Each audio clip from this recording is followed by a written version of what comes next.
If you ask him about some now, some yeah, dear, and you know, my say one some free sound some yeah, market ya po, any dear, this some party, a market ya pa, some party, as I see so, and many dear, SOMPA FM, SOMPA TV, market ya po, some party, M-I-N-G.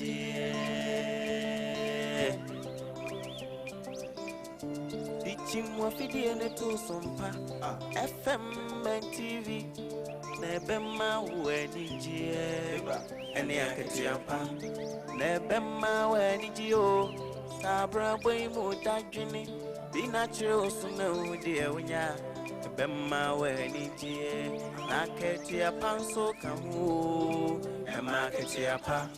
our video to SOMPA FM and TV. Why?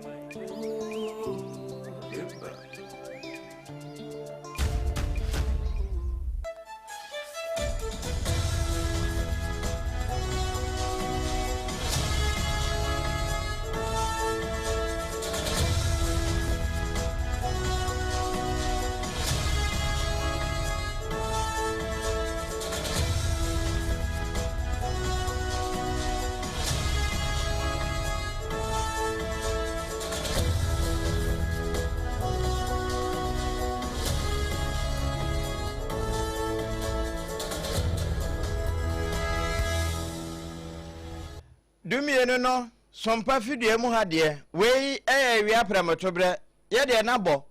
SOMPA dumienu kase na ne braso ewie abusua endpoint homeopathic clinic Dr. Duboate ne Dr. Kwaate mo wo mama ye nkwana na ye tententen eno na ye nya ahoden Haja special local foods aduane papa bia wa ma ya tete egumu ntino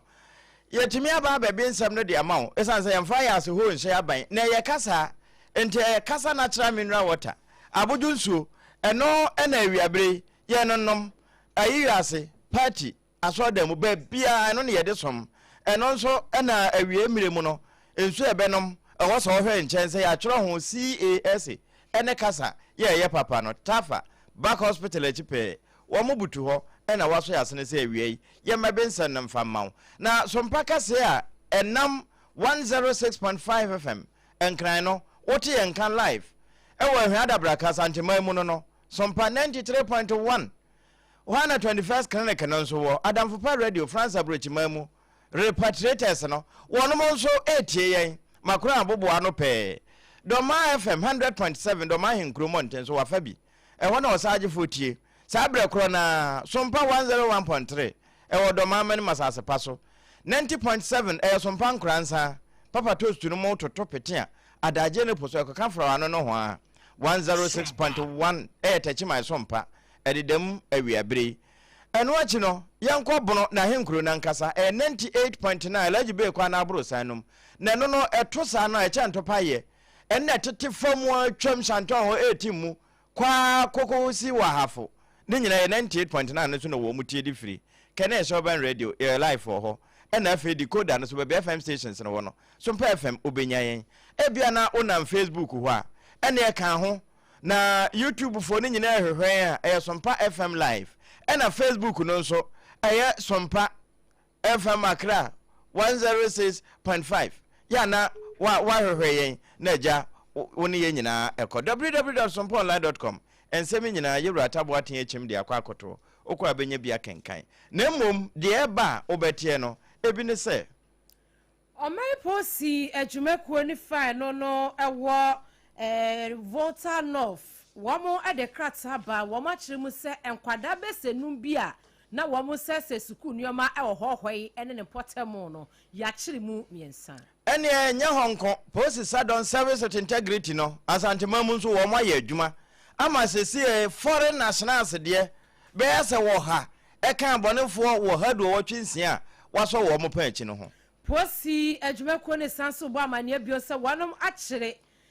Chief Inspector Michael Osei wamo susu said ye friend India Hebi bonsam tawayi enko smogri bi e de akopie mu e wo Ketekrachi local prison munsam na manope Show Chief Inspector and our life is in danger hwan na eka sa asemi ajo asafo ne so wani mpon e na abi sa ansemi so awie ya danso ensemu bi a wobete ene say interior ministry no wabo abo amane sesei etu a wonom ade gan amnesty program no eba ye no etu asabre wonom saka ne dodo eyesen ne no ena wa wasemra asabadwani nso etai de yewura muntaka ne dom ye kan ye chi na firearm license revocation wakasa wo ho opani a waka say eya wa west emra shebedwani ononyafo Peter Lanchini Tobu ene watu dwa esay eho behia pa ese womo a womo ya private security personnel no enka womo nkutatu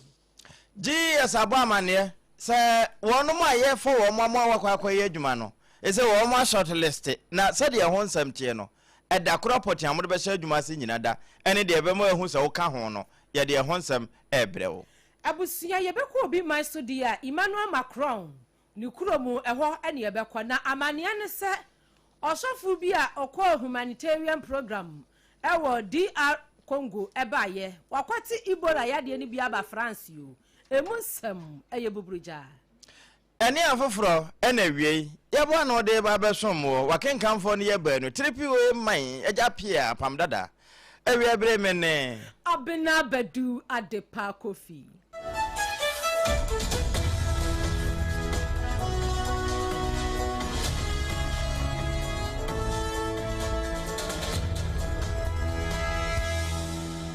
Abusia yada say awie kan ye ho na yambi nsam no embom Facebook no so yada mu live eya SOMPA Accra 106.5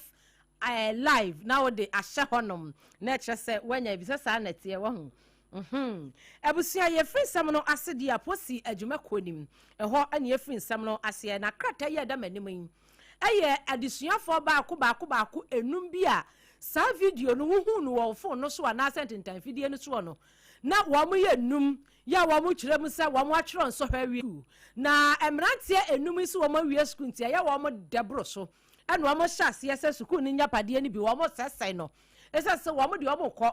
na wamu ncheke kura se wamu ajanuafo awakire ya wamu sai no no wamu bo school ni ka bo abaka wamu nuam so a wamu aja kire no wamu so ho ba kire wamu enkofo enum ya wamu nyina eye wamu a wamu awie school fofora kura wamu free school ho no empanimfo say school no water pipeline enu ne ehu sa wanom esai no ene eja posifo enso asam no abra school ni panimfo koyi wo maso tere se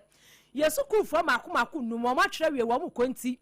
enyamna sam a wamu di mo hwehwe wamu na monchi wamu ma yen sanso wamu dwane wamu tonkruma gu wamu na si posifo a wamu Volta North Regional Police no command no essay wamu esomu na ne wamu so hyase a wamu eteteteti mu a ehwehwe mu a na busumi ya wamu ya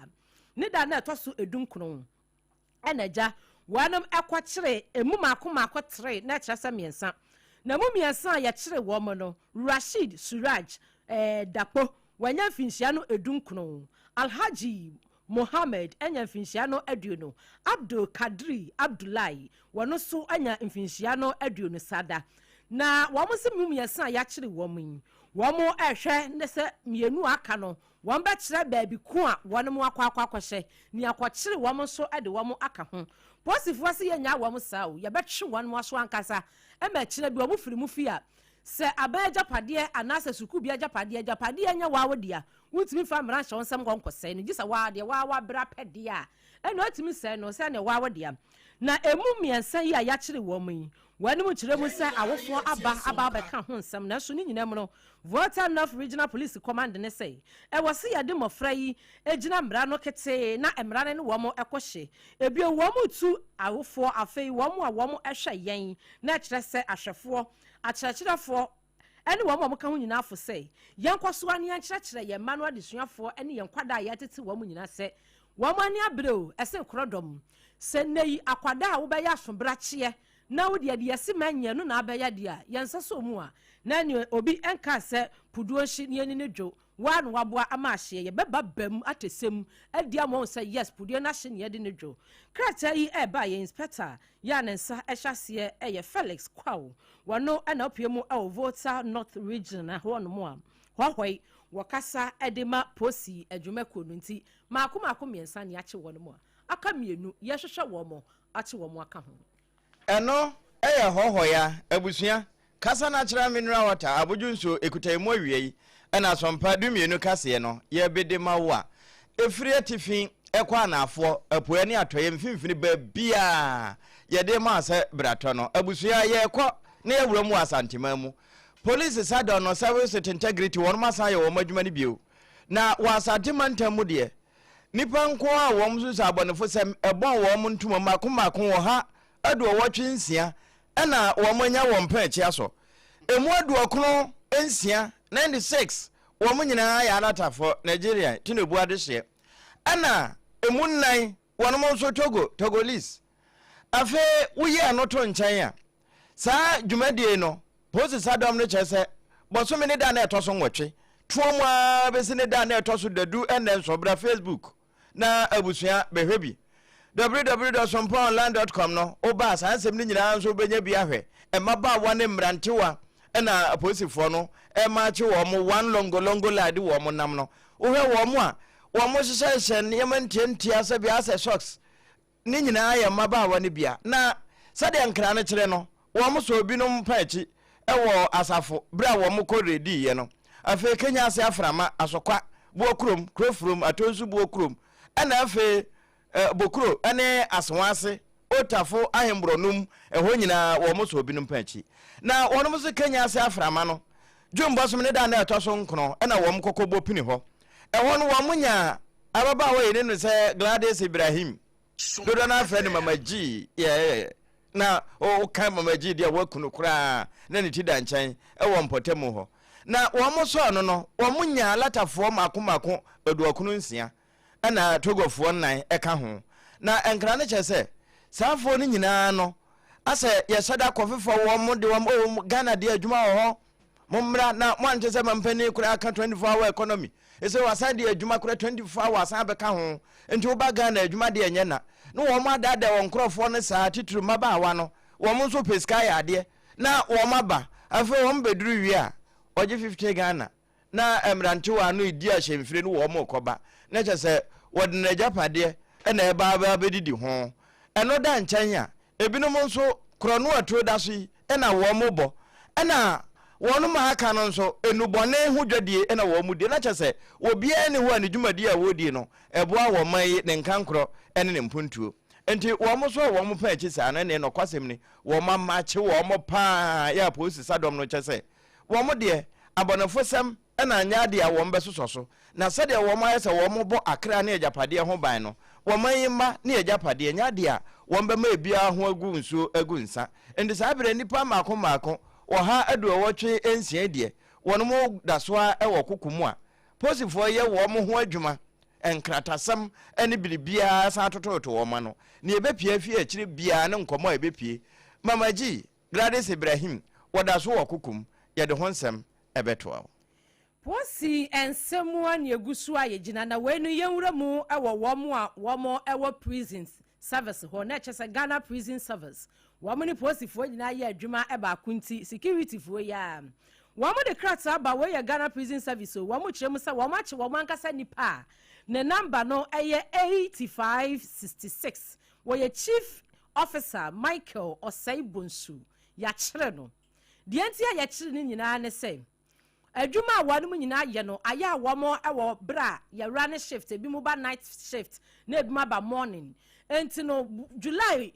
June busumi ayi wo mu ya ne da na etoso du enkono na wo mo ba night shift no wo mo pon ama afoforo aba ba yi wo mu nti wose wo mo akasa ehwehwe hu se oh ya de bibia gugu akwamu a prison fo a wo mo wa ha no wo mo so we ye ya de we ya to ha ya de we ya to ha wo mo so wo mo gusu ya sa checks na no mo ko hu se wo mo akasa prison ho no eye kete cratch local prison no wamu de boto bia baba da ho no mu aboto no eni nan eni nsani eni boto no ankasa na da ho saa se de wunim se boto da ho no a eno se boto yi de eye hwan eda de beto ha busua wamu hwehwe mu asa ya bonsanta yi bia Indian herb yen enu bia nwura wase edoguo no yetime twea ne ye san ye ba se de ye tutu tata ye ni wamu se wamu hwehwe mu wamu ko hu se sa ayade ne number opani omni ne adwuma ho a ne number ne 8566 Chief Officer Michael Oseibonsu wono enu omu susu se wade sa wi no ababetu gate ho anko wo pe kwan ade awura mu ewo Ketekrachi local prisons ho enimu no anu omu so ene omu yi posifo a wo mo ewo Ketekrachi district police no yeyi wo ma sutire na ene ombefa no ekoi wo mu kire mu se ade kan de no akokot wa eno no ewo Ketekrachi district magistrate court baako wo mo ekoye no court no aremade no na watwe poly mienu 2 weeks eske wonko enkodoam kakra na nyankopon ya adomu a July busumi no ne da toso ewotwe ya besan so de no ababa begina mu ewo Ketekrachi district magistrate court ho na yakoso adi ninsam ebubo na dia na kire se woni aban ebekon ahye Ghana Prison Services sim the friend professionalism se yemfa emudro so anya adwuma integrity no wo mo de ni nyina bia fa discipline no wo mo de yi adwuma wo makache Ghana fo nka wo makoma fa nto yam se bia odi hye bi ewo nsenseme ewo afa ho no a huni say ye discipline no professionalism no so eka ho ade yi adwuma obefiri ho no baba no so wasesa complete na kire so woda na kwofo kora ne sam na ne nyina mu no wo mo eka kire adwuma yefo a wo mo di wo mo dwuma e Ghana Prison Services say wo mo enhwe wo mo ho yie eniema a efore wo mo ho a sebi ebegu adwuma na wo ye no eho fi na wanso agu ho fi no yentwe ye ho efiri ho kratai efiri Ghana Prison Service Ketekrachi local prisons enebai kasa ena ya kasa ho no kasa na kira mineral water ekuta yemu na aka cho se yemfa ya se ho nhye aben no haja special local foods minima duane a wo pa didi abomu da so de nkwan gu ho ni nyina wo ye delivery nso ba bia wo bia wotoa abusua ye da so agina mamerenum SOMPA 2 kase ena ye to ede ma no na yenko na oponchecheku aboboa no enkra wato ede afiri safu kantanka aboboa no ede aba ene se empenisi ejabi wo ejabi tiase eno bo se ye ka no se bi osone ye de dada yisia kama ye se de yempenimfo kan ene no kura mpa ena dadi lumba nso kura ansa na obewunu waka anwombi se de be ne yapa ne se obewunu wanya ni papa amanani na ade enti wo wuwie na asane ma ne kokoso ne se papa ya da no wo yedifo ana na sa asemi nso bi ena asie se woni wumafo a ya papa esanse yewura asafo kantanka na ye me bo nsem anaso ubuna ni chie na adum ene se papa da ne toye no ekire nsem ya ye ne pa de obehye nanan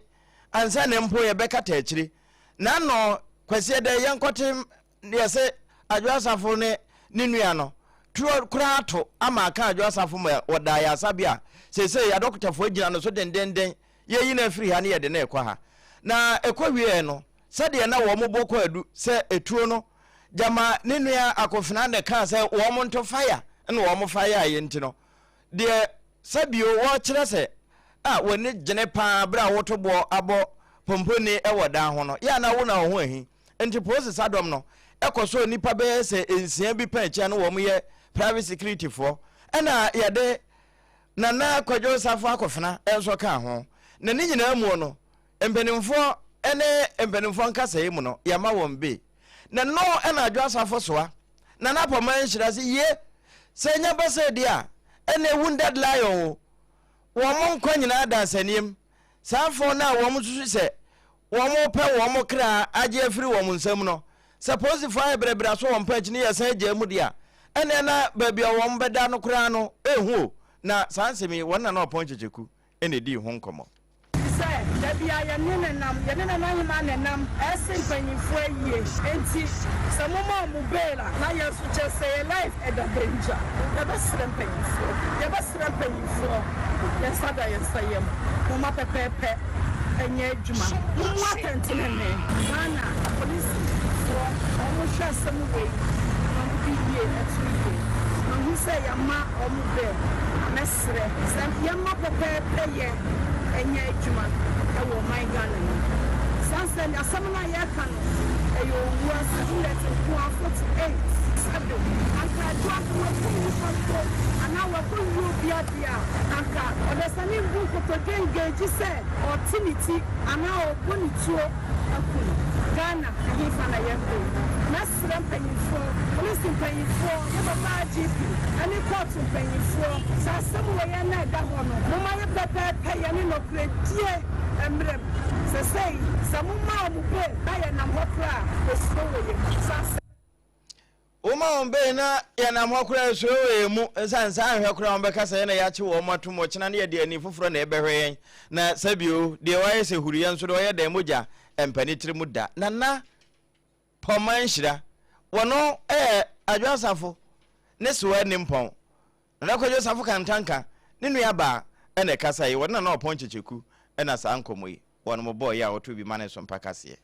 Ebusia wasugusu a wutie from Tobreka sie ewo Sompa Accra 106.5 FM live Facebook no esono no to bo ne sa no ehye search bar ho no abonsi edem ewo utetefon no eso na wanya bi ahwe ye twansam no so ewo nsam foforo mu aban eye say wadi bibia ye friend Gun Amnesty program ehye so na no Wamo any the National Commission on Small Arms and Light Weapons and the Afe Ghana Police Service Jumekono and a wamo can wamo tamsi ani se trip and wamo tutu sira Ghana dishi nyina essay sir we ya de shekonkono anase ebia wote Ghana mu ha say we yetemamuni na uwotuo sir tuo ne sir yete abofre sir ya afekire gongon sir eye tutia sir ye de ahibia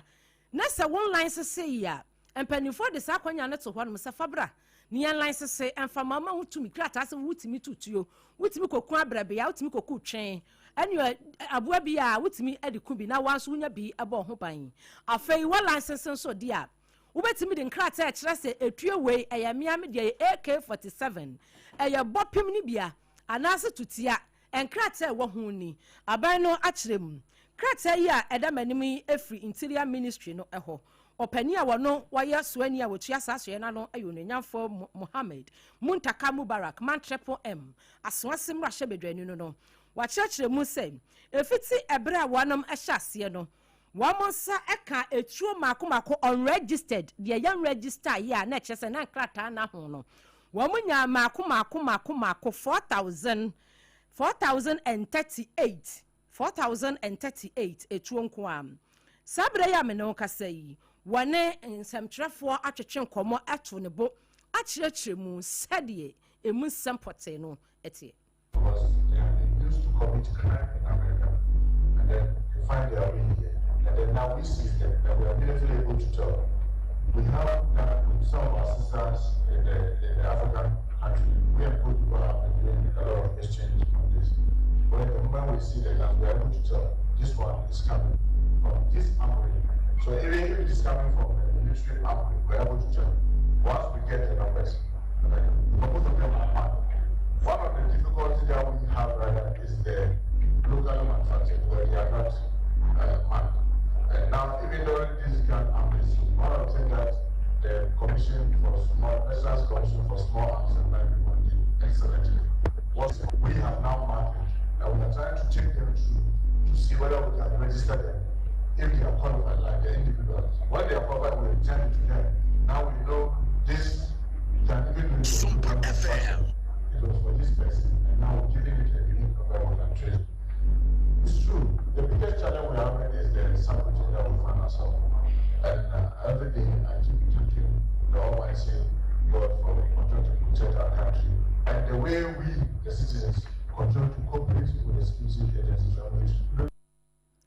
And what you know, Onyanyafo Mohammed Muntaka Mubarak ichire mu se asoye no anafe aban womo ene mpanimfo a womo echichiri kuro womo mudidi enkuro so na kyerese nananam ahemfo no eka womo tamasi ani setwe nu omo hwe kwan a womo betumi afaso ne yeyi a etuo bi a ya na ahemfo ni bi etoto no ase no womo apenepo masibre papa bi ewo ho. And after some time we see that we are giving cash fund, we are not interested in coming forward. Then we have to come for the money. Because now we don't want to hold it in, so we have to come for it. And we don't want to get it. So we want to encourage everybody to step forward and do the right thing. We want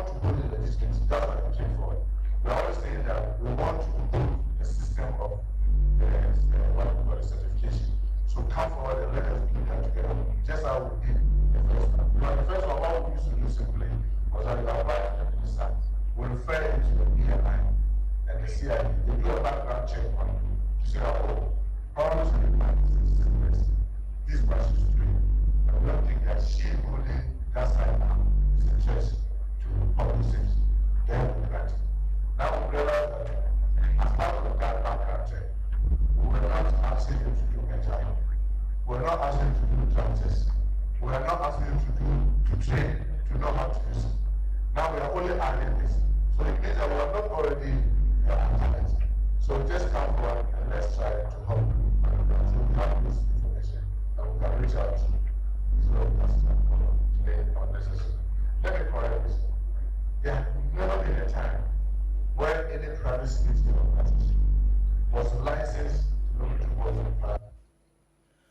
Oswenia wano hye amanwe ho nsam so metre interior ministry no esononyafo Mohammed Muntaka Mubarak man triple M wano na kasa ye enti no gun amnesty ni wampanifo edeba ye no etu a womsa aka eye empem 9 ahasa enwotwe 4038 unregistered Ghana wanam enyaye enwo ne nsɛmtwefo edi nsɛm yimo enkomoyi na chese un register ya ko register esan se unyan register se okaya untwi DV kura na bakwa akwaje abo ho a un se emra ewo ho we na no ponchecheku na wo mode soma no a wode bai na anso ho eno na vice chairperson edema parliament defense and interior committee no wono na ye MP edema adehia wono wa west ye Peter Lanchini Tobu wono so aka bi dia ka ho wo chese we eyan hyehyɛ papa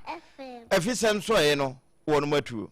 There were 1 billion illicit weapons circulating globally, and Ghana is not an exception. The problem with gun ownership is all about responsible gun ownership. There are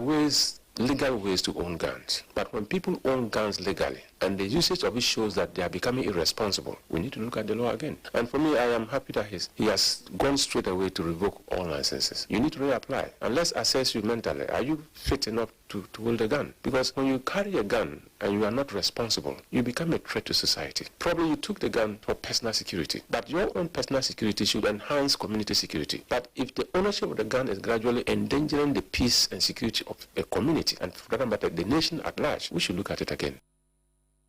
Eno Peter Lanchini Tobu wono ne ya de hia won mo wa west won bra hye badwani no wo chese sa na mo ya afisa maso e netu no na mo papa ye to akase no so Abusia wagusu wakasa ewa ha metre vice chairperson upiemu wa mrashe bedwamu a defense and interior ministry no eso wo committee a eno ewo ho no otesubi metre ononyamfo Peter Lanchini Tobu wachire mu bio sei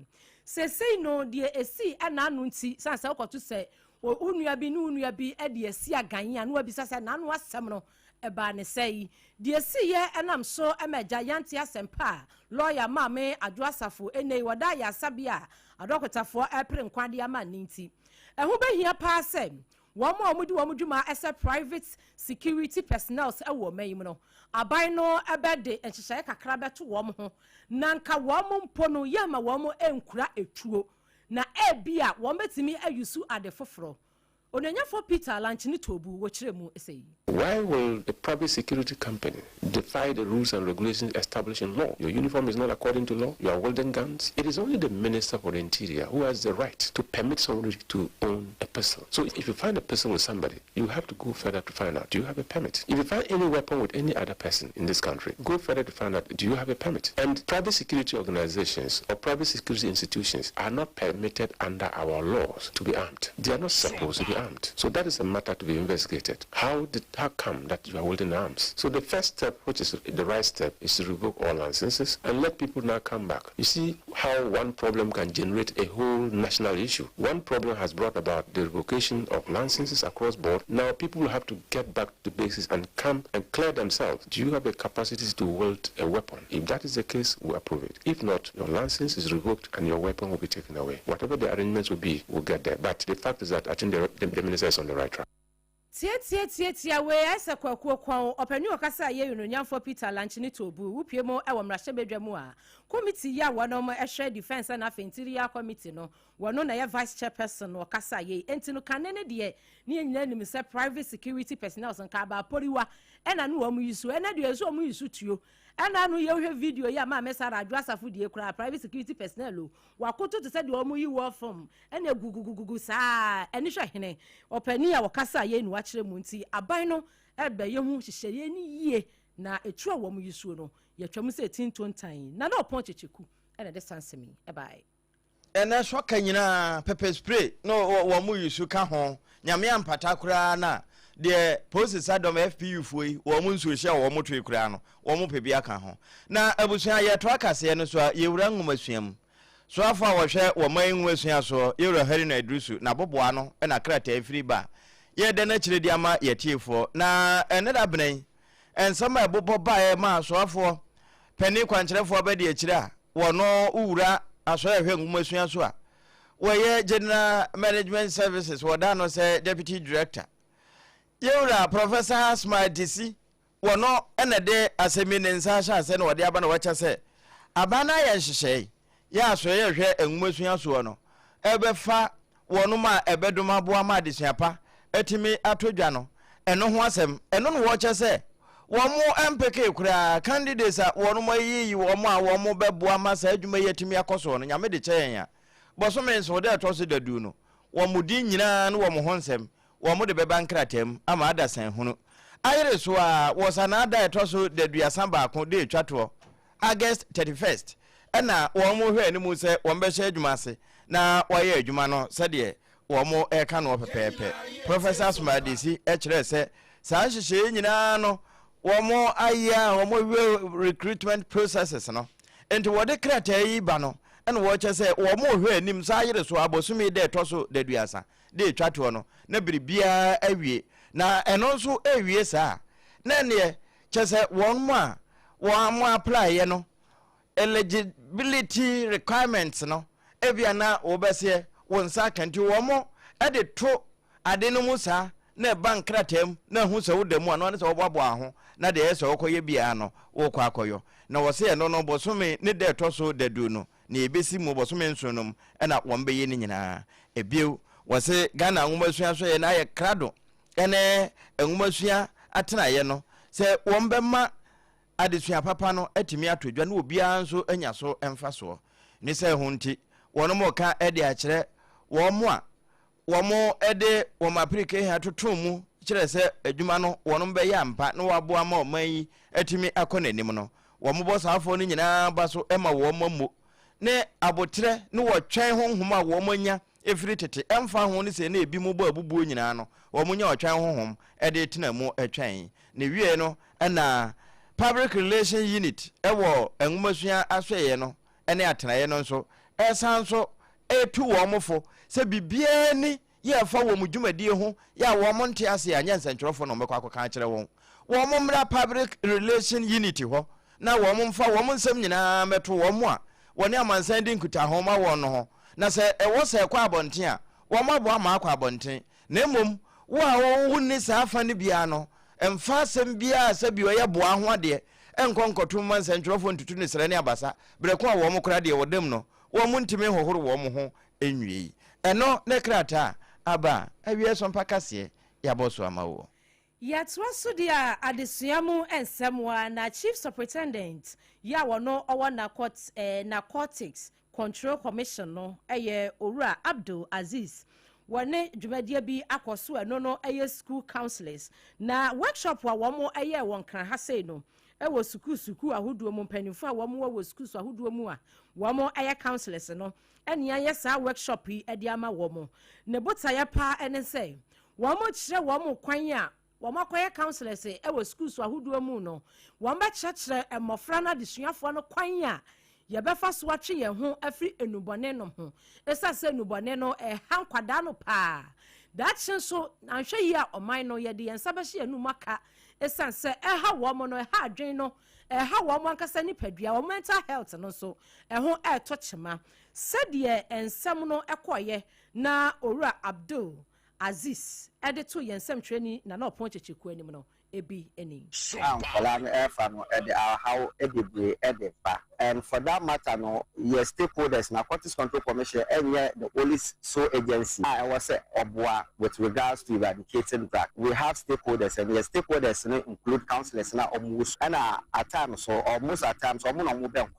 there's the need, even though your cohort, there's the need, say, almost councillors, we equip with the necessary knowledge, so that even say you know they can impart those knowledge to the student, because the issue of drug is becoming a whole issue. Like I say last week, Central University, Nkwala school, 5 of them are into this issue of drugs. As I speak to you, the issue is being taken care of by the appropriate quarters head office. I'm sure if any other news that comes out, it will be a better. They are exposed to so many things. When we say with the coming of social media, those kind of things. They are learning so many things, and they are learning it fast. The teachers are trying as much as they can to cope with when we say challenges now, but it's not enough. As a holistic approach, I will say poor teachers, so that they can handle them. Some of the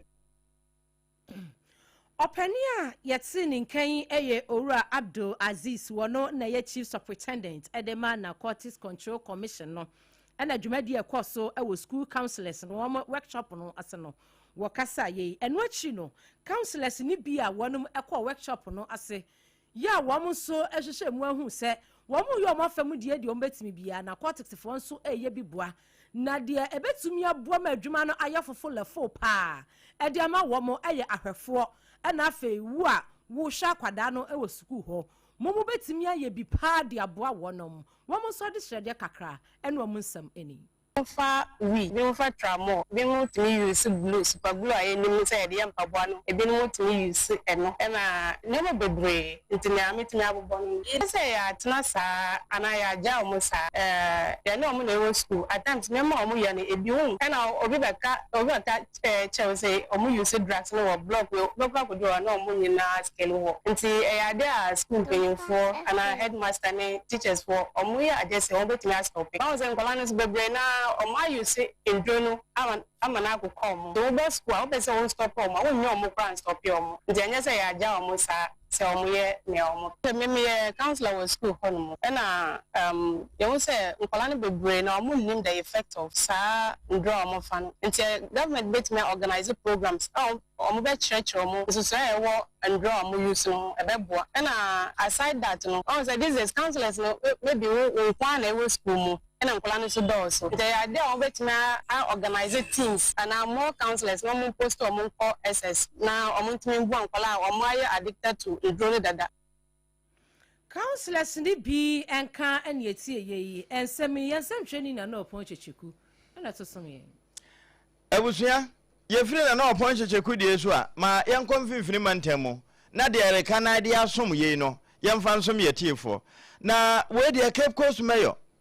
Ana one more year urgent management meeting be kwaya won be faso a e wo hwa ba te se dan bi abu akum nipa sei ana dan no na yo mo wo so kra ye adwuma ana fa bi edwiri nom no ho de ho ba te se asase no ana amem no kom sa be ya na sa atore ncham ne yentete bie ana nso oto a na yensagu yenti e wa dan bi ye sisi hu nti ana won mo aye sa nhwemudie na no ana honorable George Justice Arthur wono na awura emfinfini mantemu wono kroya no assembly ho Cape Coast Metropolitan wono na ye meye na de tie ne nsema wo bro so America nan wo fa bi maye Yes, started demolition exercise. So far, 4 structures. This is the 5th structure you demolish. The regional Sunday, that was yesterday. Incident didn't happen in Abofra Kapaba losing a life. Now another lady around 35 years, Miss losing a life, is rightly opposite where the incident happened. They continue with the demolition. Now they have concerns will raise, whether they will get a place to sleep or not. But Abrihobia no Shaha, As a chief executive, it is incumbent on me to save life other than where the person will be. Because at the end of the day,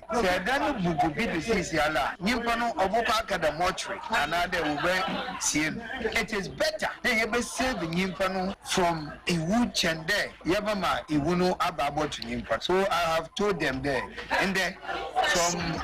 up to the next 5 days. One more when you baby in the Mangasam with Misika, with Bomo on the hotel. Any auti honorable George Sasa. One name a Cape Coast Metropolitan Assembly. Na ewie no anso ho honorable Samuel Bedu akwa we assembly man e de ma yeje ano electoral area na honorable nso de a wo de ka ho ni more than 3 years ago, and some such incidents are better. Obviously, I can't remember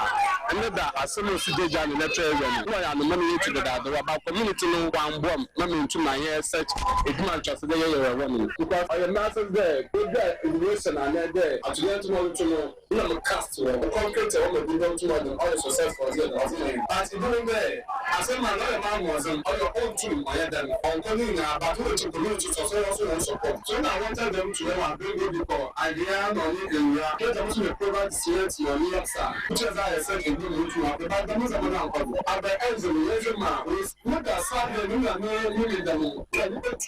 provide them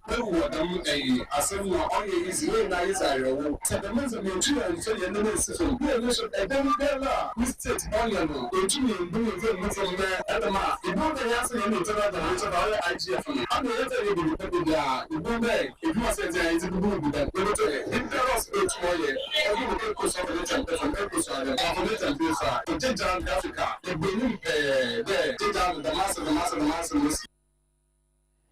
any awuti ye honorable Samuel Bedu wono ena jejeano woye assembly member na wie no ena Jennifer Soto menu asoto ninu aba wono nso demolition exercise na ekoso hui no wamane de ansi what the bit was say. Na yejitum da azuna wo nyimpa no nkwa wontram nti yejitum azo kwa maka so yede wona ni waka che nde wo men 1 week na waka da was ne on so no bubu no ba ye ba so wona de nko be boy en kaka me yenye ya yenye dem ye de maka ka de na sisi ala nsu na to no yesin yesin so so ampanti ba so wona ka kodi ala was ba ba ye na ye be no bia ye so do me ye ba ka ye de ma ye ti nyama ewura ye ti no egumbe sanda wono wotinti na eni agako bia oti obia la ni ska otu odo wa oba madoa osisi wa ade ye nyanya ayeti eneni enti wo ma won ho aka ne bi ene Jennifer Soto Jowa Joshua Soto ninu aba ena ate se wo kasa wode na kosem atu ereka na animu a wotoma ne sompa kase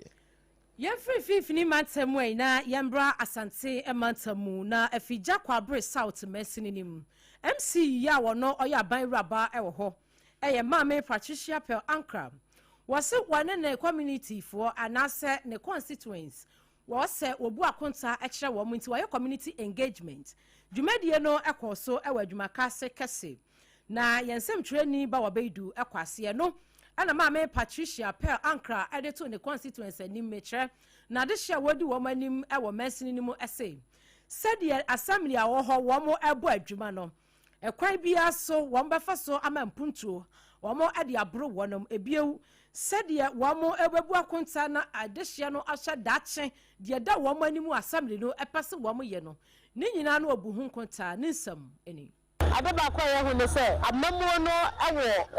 nenko na oman no so nenko but now we want to bring government to the people and nti no ye be chair numa ya ye the whole district kwanya ye fa so aye no and ye sa fa kwanya so the disabled for niama emom no musika emom we want the people to know that aban ndc aban ehwe disabled the mom who say ndc aban eye adwuma so this engagement is going on in all the 27 electoral areas areas. Yakobia Mapani, Yakobia Nume. We let the people know that Aban Papa, this is so far. You see church compound, you see schools, you see police stations, you see toilet facilities, boreholes there, Yanka, and then also you're about to check fridges, Nisikama, fiscally challenged for. Probably a number, so with a physical project, no, we are hoping that by the end of the 4 years, now electoral area doing a physical project, we know that we can do it. We can Aban Papa Netaye, here the BBA.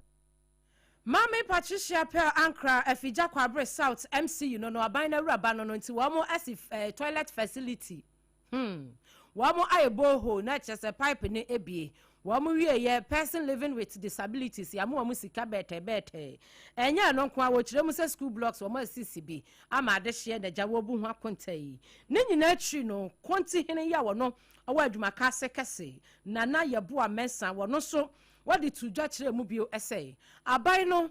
ya de enti wase wan mu piano san said your fruit your pano any piano one more day asase yantam 5 acres at the ma abai no efa mercy teachers quarters efa ma community no abai de adwuma die bi eba adwuma kase ha na no na ye ma me be ka kire ye no o se adwuma kase hene ema asase ni fancy quarters teachers quarters be a teacher for betina na ye tira ye yie ama me ede adwuma adwuma die kase yaba nti na na se me ma adwuma kase no nyina nti se on tena se hwe ma adwuma die kase se ensan adwuma kase ma ho ne se nti no ono so asase tam baako inum odima se ye maame ene dis assembly ne aban enfamily media no Kwanti hini ya wajuma kase na ya bo amesa wono ene kasa ye yensem training ba wabedu ene tunsemi ebai Endpoint Homeopathic Clinic ekuta ye mu awie ena sompadu mienu kase no ye de ma front and back east and west ya central nyina eka ho na abusua ma yansan nwura mu e wa asantema mu na we de alesuredu eda wo de aba no kumase adraafo ena wo musu nyina se road wasi ya wo mu twa se de ni process te wo breman office no ese woni ense wo ka kire na DVL breman fo no wo mu no to wo mu anumutu ede kire alesuredu sei be ba chamba se me kwe wood wait na me ba no beduru na to bo beduru na ge ka kire me se kire 4 hours time o se kire ade ne kwa akra na aba asana sa kwa akra asana aba asana kwa akra asana menya nti kire mo se 4 hours time asana me kwa ama opera astra nti ya wuye se wutu obika akwa na se wutu wo de fan se wutu obika no ba 4 hours na ye se na de onya adwuma na menya adwuma no we ana me nkwa adwuma ana me ka se condemn to no ye se na wonya adwuma 4 hours time let's obi kwa akra wa ya pacho enye easy kra road wet na ya ba betwa no oba ya obi bedi kan chia wo entrance wa ka cho say senior so obetimi aye 4 hours and pass me by almost 3 hours ni no kra make all kakra na me fi say e agro bi no enye easy stress out be from road wet no so one butwa se si ababe ye asem da ho one twanso a ukohia police for kwanso so a yeso ye tata nti se o man ye se enye den eno kra so se si ya nso na tutoi ade chi ya nso betimi atosa unya bi nko nti awi agbo kakra na yeso ebenya bi akono so yes so be road waiting so ene a wuti ye adehia wo mo kwakoye wo mu road wari wo DVL na wo mo na mframu titru asantema mu breman ena nkomoyi wo mo ne alesredu eda edi na otomane sompakase Endpoint Homeopathic Clinic Dr. Kwaten Dr. Dubu Atemose yare be ne tewo ansa na abehunu no bra na de wo mo eni kan scan no ni ehu ya de kro so ye ba na bema behwe a wode mu se awon no ba wubi ansa na wakwa akwaje I do na aboso ama ebewie ya ba ba twa wo poa de awo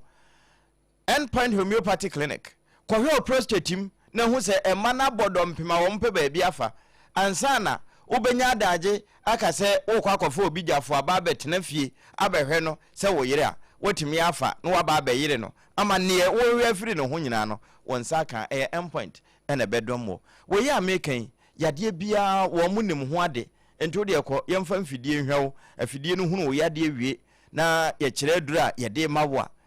wo mo lab technologist enya technician for na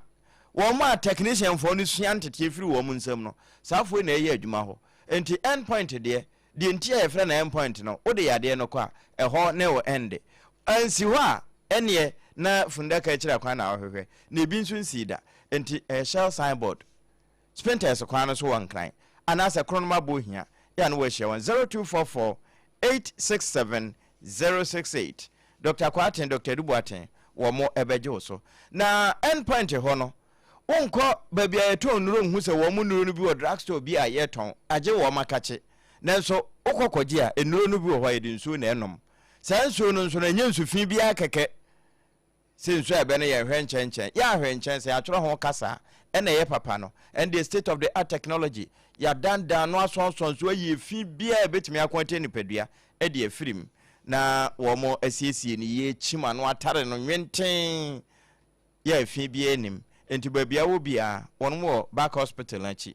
wono mo won ketwa ye won tuam adantemu na afa kese ne wo sahye mu de ene dispenser wo hia bi wo fie ana office ho eno ane se wone kasafo ebe kasa 0206 469 430 ewie wo mo kan yen ho wone Haja special local foods aduane pa fie wo se di aduane papa na wanya nkwa tenten wo mo ne kuta yemu a ye be dumienu kase no e wo SOMPA fie di ama wo na ye information centers affiliates ene online nyina no menko twenye ye basisia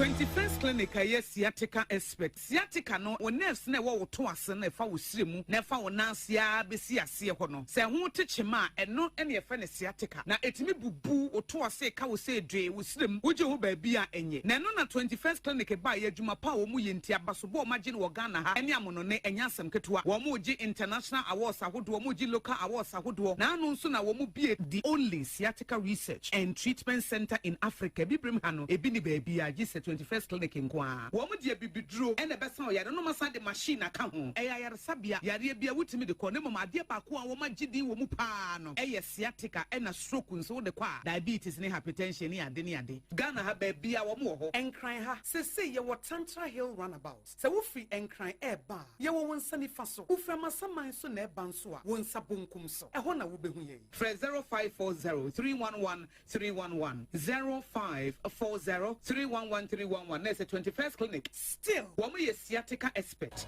In the stillness of the morning, before the noise of the day begins,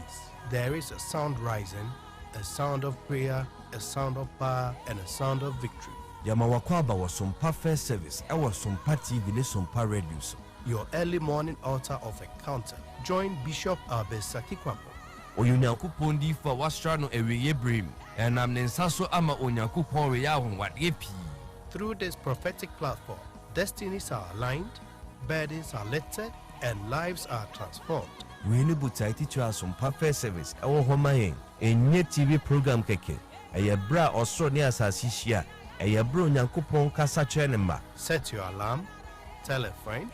gather your family, and let the Spirit of God reposition your life. Ma SOMPA First Service entwa wo hu hoda. Dwada kusi efiada anopa. Anopa no num kusi anopa no nsie. Fa woda no nyina share radensa na erade beye.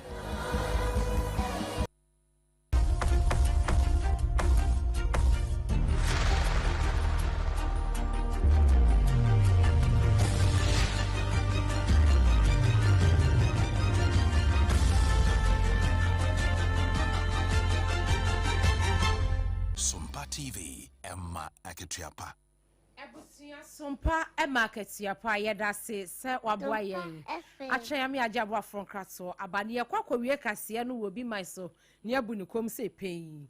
yentu fa se okode bresia mo otu ani se mojabum kopiemu e France abrochema mu am amani free hoba no emunye de ye nyina anim se Democratic Republic of Congo DR Congo ho enaja na nsan amani ni nyina ba ne kire mu se wo mo enya a record Ebola cases yi bi ho wo mo kire mu se doctor bia wonu wo free France abrochema mu ekodi ni dwuma wo DR Congo ho a wo ba ye no wo mo hwe nanim din no mo hwe se de wo ya horoban no no ade de mianta ste wo hwe wo mo test no abusua wo show positive na che se wanya sa Ebola ya de yi ebi empanifo akyerem se emprempren ya me no kasa yi wo mo manya bi ewo eye DR Congo ho wo mo recorde adehye 260